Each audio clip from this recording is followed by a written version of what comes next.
প্রিয়ান্তি একটু চমকে তাকালো। তাসধীরের প্রশ্নটা যেন খুব সাধারণ, কিন্তু তার চোখের ভেতরে অন্যরকম একটা নরম আলোয় জ্বলছিল। না, প্রিয়ান্তি ধীরে মাথা নাড়ালো। এমন জায়গায় আগে আসা হয়নি। গাড়ি জানালা দিয়ে হালকা বাতাস ঢুকছে, সন্ধ্যায় ঠান্ডা হাওয়া চুল উড়িয়ে দিচ্ছে। দূরে পাহাড়ের ছায়া ধীরে ধীরে অন্ধকারে ঢেকে যাচ্ছে। গাড়ির ভেতরে এক অদ্ভুত শান্ত পরিবেশ। তাসধীর কিছুক্ষণ চুপ করে রইল, তারপর বলল, তাই তো বলছিলাম, প্রথমবার সবকিছু একটু বেশি মনে থাকে। প্রিয়ান্তি ভ্রু কুঁচকে তাকালো। আপনি কি সবসময় এত দার্শনিক কথা বলেন? তাসধীর হেসে ফেলল। না, শুধু যখন সামনে এমন কেউ থাকে যে প্রথমবার কিছু দেখছে। প্রিয়ান্তি ঠোঁট বাঁকালো। মানে মানে তাসধীর একটু ধীরে বলল, তোমার চোখে সবকিছুই আলাদা লাগে। প্রিয়ান্তি কয়েক সেকেন্ড কিছু বলল না, তারপর জানালার দিকে তাকিয়ে রইল। তার মানে মনে হচ্ছে তাসধীরের কথাগুলো যেন একটু বেশি গভীর। গাড়ির সামনে বসে থাকা পাভেল হঠাৎ বলল, এই তোমরা দুইজন এত চুপ কেন? মিতালি হেসে বলল, চুপ থাকলে সমস্যা কি? সবাই কি তোদের মতো সারাক্ষণ কথা বলবে? হাসিব বলল, আমার মনে হচ্ছে কেউ কেউ ক্লান্ত। পাভেল পেছনে তাকিয়ে হেসে বলল, না, আমার মনে হচ্ছে কেউ কেউ একটু বেশি চিন্তা করছে। প্রিয়ান্তির সঙ্গে সঙ্গে বলল, পাভেল ভাই, আপনি কিন্তু বেশি কথা বলছেন। সবাই হেসে উঠল। গাড়ি ধীরে ধীরে পাহাড়ি রাস্তা দিয়ে নামছে। সূর্যের শেষ আলো মিলিয়ে যাচ্ছে। আকাশে এখন গাঢ় নীল রং ছড়িয়ে পড়েছে। হঠাৎ গাড়ির একটু ঝাঁকুনি খেলো। মিতালি বলল, কি হলো? হাসিব গাড়ি ধীরে করে বলল, রাস্তা একটু খারাপ। তাসভীর জানালার বাইরে তাকিয়ে বলল, আরও 10 মিনিট গেলে মেইন রোডে পৌঁছে যাব। প্রিয়ান্তি আবার চারপাশ দেখতে লাগলো, কিন্তু তার মাথায় এখনো সাপের ঘটনা ঘুরছে।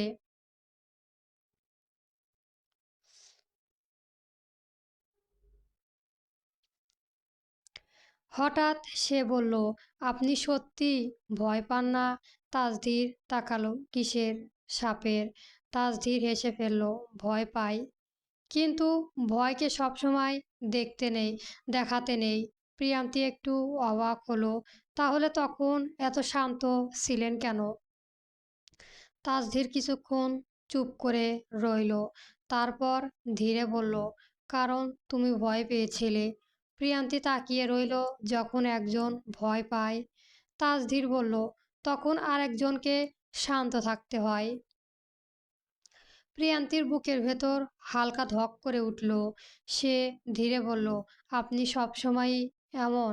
তাসধীর হেসে বলল, সব সময় না, তাহলে কখনো কখনো।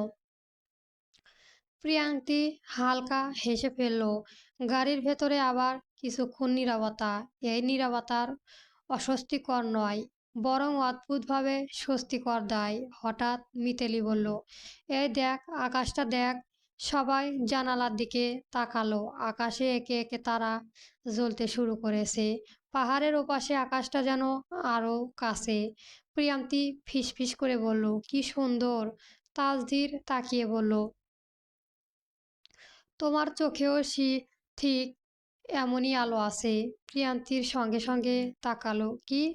তাসধীর হালকা হাসলো, তারার মতো। প্রিয়ান্তি এবার সত্যি লজ্জা পেল।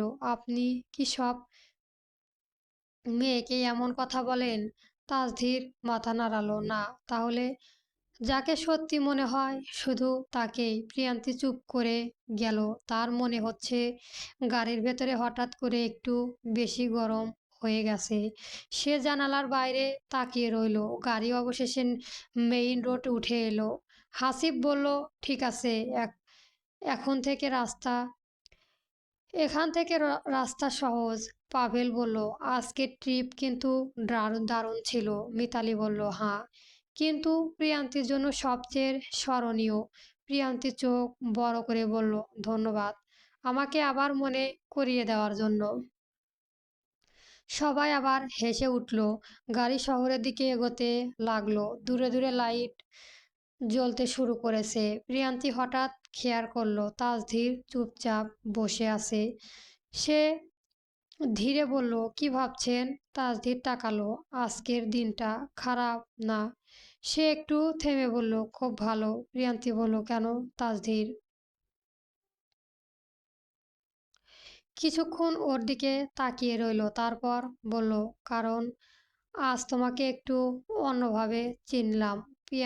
প্রিয়ান্তির বুক কেঁপে উঠল। কেমন? তাসধীর ধীরে বলল, ভয় পাই, কিন্তু সাহসও আছে। প্রিয়ান্তি ঠোঁট কামড়ালো। আপনি আবার শুরু শুরু করলেন? তাসধীর হাসলো। তুমি জানো, আজ একটা জিনিস বুঝেছি। কি? তুমি ভাবার চেয়েও অনেক বেশি শক্ত। প্রিয়ান্তি এবার সত্যি কিছু বলতে পারল না।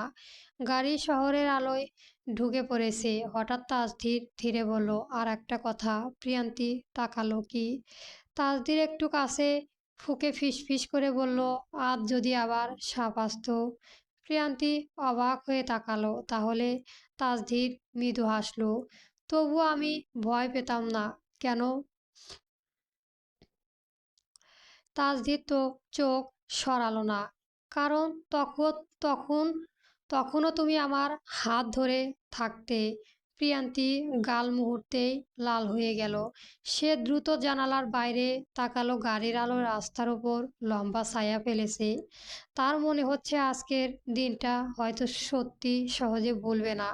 আর তাসধীর সে চুপচাপ বসে আছে, কিন্তু তার চোখের কোনো সেই রহস্যময় হাসি এখনো রয়েই গেছে। যেন সে জানে আজকের সন্ধ্যা শুধু একটা ভ্রমণ নয়, কিছু একটা শুরু হওয়ার প্রথম মুহূর্ত। পরবর্তী গল্প পাওয়ার জন্য আমার চ্যানেলটা সবার আগে অবশ্যই সাবস্ক্রাইব করে রাখবেন। ধন্যবাদ। গল্প ডেস্টিনি চলবে।